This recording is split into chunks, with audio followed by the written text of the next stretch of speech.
Hey, Joel. Thanks for stopping by. So, for many of you, you've been keeping your eye on Maine, their Democratic primary that's going on right now, and this up-and-comer named Graham Platner, who's a younger political aspirant who's trying to become the senator up there.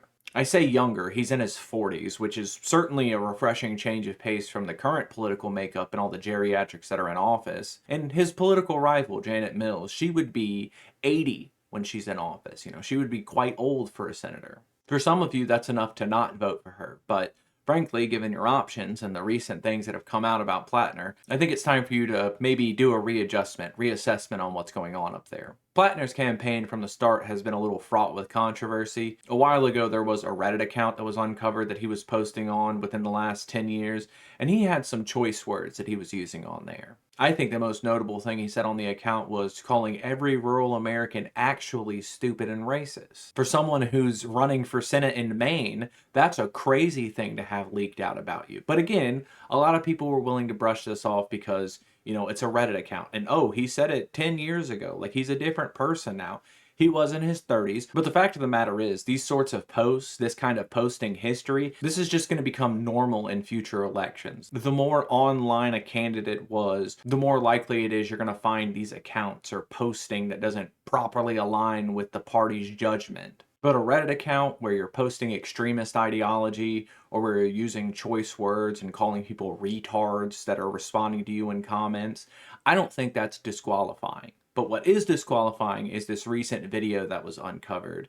Graham Platner dancing around drunk, where he has a tattoo on his chest that is a Totenkopf, skull and crossbones design that was primarily used by death camp operators in Nazi Germany. And for a lot of you, I understand. The Totenkopf isn't something you recognize on sight. You might see it and be like, wow, that's an evil looking symbol, but you're not really putting together why it's an evil looking symbol, just because it's a skull and crossbones. But I mean, the Jolly Roger is a skull and crossbones, and lots of cartoony pirates use a skull and crossbones, and those aren't evil looking, but you can look at this one and see something's wrong. Now, Platner's story with this is that he got it when he was a drunk boot and he was on shore leave in Croatia. The thing is, I actually do believe that story. I know a lot of soldiers who got drunk tattoos or stupid tattoos that they later find out have some pretty disturbing messaging behind them. I've heard more than one story about people who were scout snipers in the military and they have SS lightning bolts tattooed on them because they thought it just meant SS for scout sniper. I've seen more than one person with the Imperial Japanese flag tattooed on them, whether it's the straight up flag or whether it's just a background of a larger piece because it looks cooler in their eyes than the normal Japanese flag. The part that I don't believe is that you would not get this removed or covered up in such a long period of time.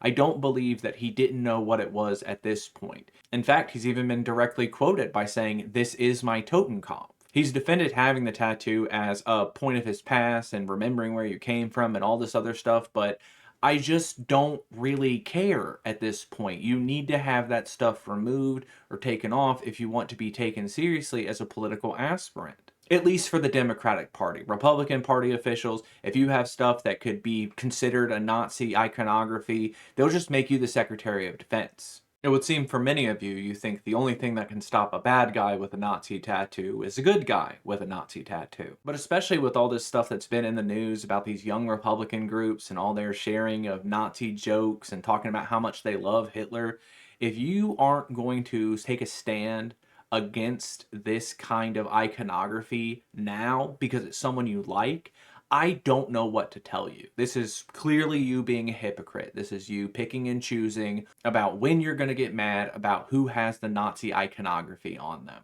Now, as I said the other day in my Mamdani video, I don't really keep too much of an eye on these Maine politics because I'm not from Maine, I'm from South Carolina. Certainly, I would like to have someone in a Senate seat who's extremely vocally left-leaning, but with this much baggage behind you, it's just not worth the headache and the heartache to keep up with this. As far as Janet Mills goes, his primary opposition, she might be an old lady. She might be over 80 before she finishes her first term, but at least she doesn't have any Nazi iconography tattooed on her. With the demographic spread of Maine, the ideological spread of Maine, and not to mention being full of people that they filmed Pet Cemetery about, Who knows? Maybe he will win his primary, and then when the election comes around, I guess we're really going to see the Democratic line of vote blue no matter who really put to the test for those Maine voters.